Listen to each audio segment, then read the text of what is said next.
Assalamualaikum warahmatullahi wabarakatuh. Halo semuanya, perkenalkan nama saya Sarifah Marwah dari Program Studi Ekonomi Pembangunan Fakultas Ekonomi dan Bisnis Universitas Tanjung Pura.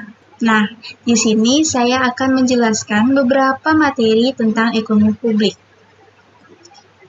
Untuk pembahasannya pertama, saya akan menjelaskan tentang pengeluaran pemerintah, lalu penerimaan pemerintah, lalu pengaruh pajak terhadap perekonomian, tentang kebijakan fiskal, dan yang terakhir tentang kebijakan fiskal dan kebijakan moneter. Nah, untuk pembahasan pertama yaitu tentang pengeluaran pemerintah. Kegiatan dan pengeluaran pemerintah akan selalu meningkat setiap tahunnya. Adapun beberapa faktor yang menyebabkan hal tersebut terjadi adalah yang pertama, adanya perubahan atau gangguan sosial. Hal ini sesuai dengan teori Peacock dan Wisman. Lalu yang kedua, penghasilan masyarakat yang meningkat. Yang ketiga, urbanisasi atau perpindahan penduduk dari desa ke kota. Nah, pertambahan penduduk di kota akan menyebabkan bertambah juga barang-barang publik yang ada di perkotaan.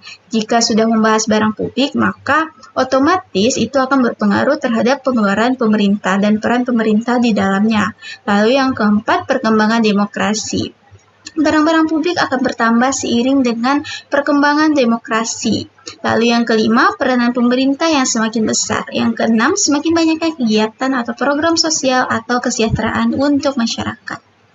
Nah, perlu diketahui juga bahwa pengeluaran pemerintah memiliki penggolongan-penggolongan tersendiri. Suparmoko membedakan jenis-jenis pengeluaran pemerintah menjadi 5, yaitu yang pertama pengeluaran yang self-liquidating.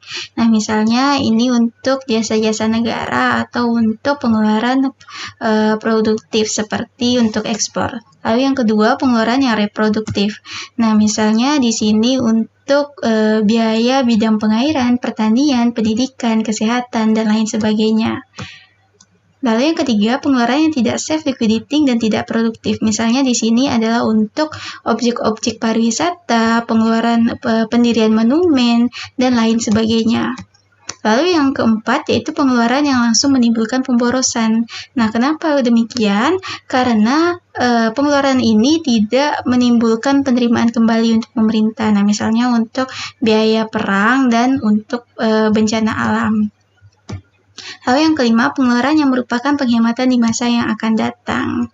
Nah, kenapa demikian? Karena jika hal ini tidak dijalankan sekarang, kebutuhan-kebutuhan pemeliharaan bagi mereka di masa yang akan datang pasti akan lebih besar.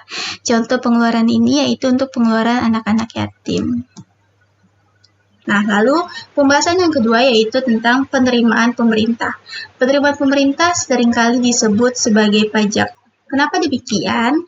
Karena seperti yang kita ketahui, fungsi pajak ada dua. Yang pertama yaitu sebagai sumber penerimaan negara, di mana pajak sebagai alat untuk mengumpulkan dana guna membiayai kegiatan-kegiatan pemerintah, terutama kegiatan-kegiatan rutin.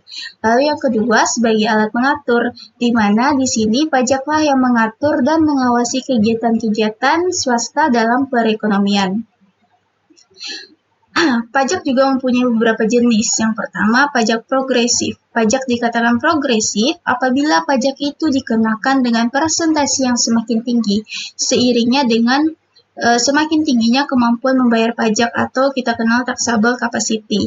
Atau dengan kata lain, kenaikan taxable capacity akan diikuti dengan kenaikan pembayaran pajak dengan persentase yang lebih besar. Nah, ini adalah contoh tabelnya. Lalu, pajak yang kedua adalah pajak proporsional. Pajak dikatakan proporsional apabila pajak itu dikenakan dengan persentase yang sebanding dengan perkembangan pendapatan setelah dikurangi dengan kebutuhan-kebutuhan esensial. Nah, untuk tabelnya juga ada, bisa dilihat. Lalu yang ketiga ada pajak regresif. Pajak dikatakan regresif apabila dikenakan dengan perkembangan yang kurang dibandingkan dengan perkembangan taxable capacity. Jadi dengan kata lain, dengan bertambahnya taxable capacity, persentase pajak yang harus dibayar menjadi lebih kecil. Nah, hal tersebut bisa dilihat di tabel sebelah. Masuk ke pembahasan yang ketiga, yaitu tentang pengaruh pajak terhadap perekonomian.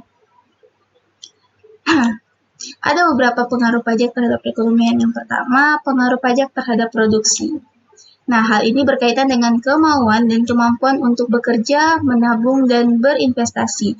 Pada dasarnya, pajak yang bersifat menekan dan tanpa beberapa pertimbangan akan mengakibatkan kemauan dan kemampuan untuk bekerja, menabung, dan berinvestasi menjadi berkurang. Hal tersebut juga akan berpengaruh terhadap produksi yang dihasilkan.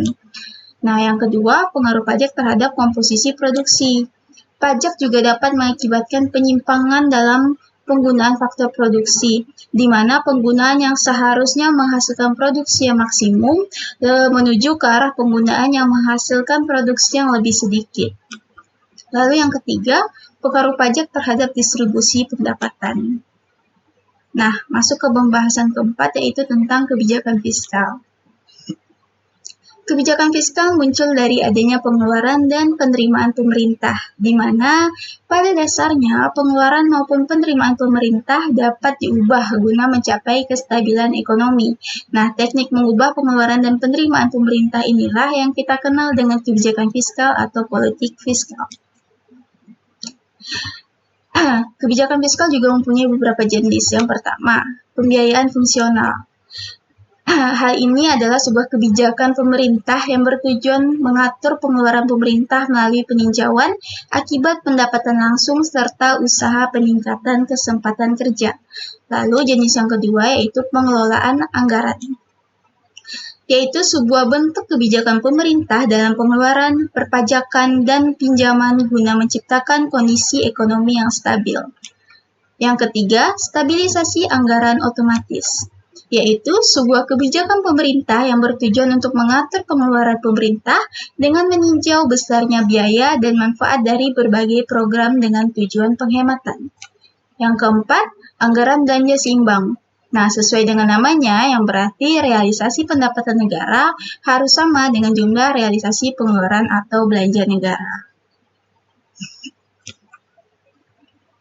Nah, dari jenis-jenis kebijakan fiskal tadi, kita dapat mengetahui bahwa kebijakan fiskal memiliki dua tujuannya. Pertama, untuk menjaga pengangguran.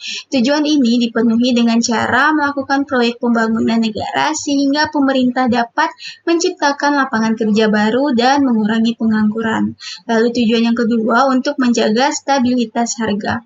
Apabila tingkat harga tidak stabil, maka akan mendorong timbulnya dampak-dampak negatif seperti misalnya timbul pengangguran yang diakibatkan oleh penurunan harga yang tajam sehingga membuat pengusaha swasta menjadi sulit untuk mendapatkannya. Lalu yang kelima, kebijakan fiskal dan kebijakan moneter. Ini masuk ke pembahasan yang kelima. Nah, kebijakan moneter dan kebijakan fiskal adalah dua kebijakan yang diterapkan di Indonesia, di mana keduanya memiliki pengaruh terhadap perekonomian dan juga usaha yang sedang berkembang. Untuk ranah kebijakan fiskal sendiri telah kita bahas di pembahasan sebelumnya.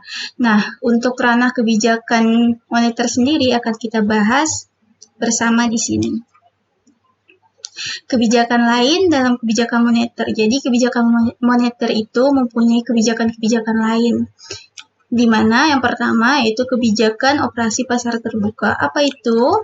Yaitu sebuah kebijakan yang diambil oleh Bank Sentral untuk mengurangi atau menambah jumlah uang yang beredar di pasaran dengan cara menjual sertifikat Bank Indonesia atau SBI atau membeli surat berharga di pasar modal. Lalu yang kedua ada kebijakan diskonto. Nah, yaitu sebuah kebijakan yang menambah atau mengurangi jumlah uang dengan cara mengubah diskonto bank umum dengan cara menaikkan suku bunga. Lalu yang ketiga ada kebijakan cadangan kas, yaitu sebuah kebijakan dengan cara menaikkan dan mengurangi cadangan kas. Lalu yang keempat yaitu kebijakan kredit ketat, yaitu sebuah kebijakan kredit yang dilakukan oleh bank umum dengan memberikan syarat 5C yaitu karakter, capability, collateral, capital, dan condition of economy. Lalu yang kelima, kebijakan dorongan moral, yaitu sebuah kebijakan yang menambah atau mengurangi jumlah uang dengan cara mengubah diskonto bank umum dengan cara menaikkan suku bunga. Nah, mungkin cukup sekian pembahasan yang dapat saya sampaikan tentang materi ekonomi publik. Sekian terima kasih dan salam sehat untuk semuanya.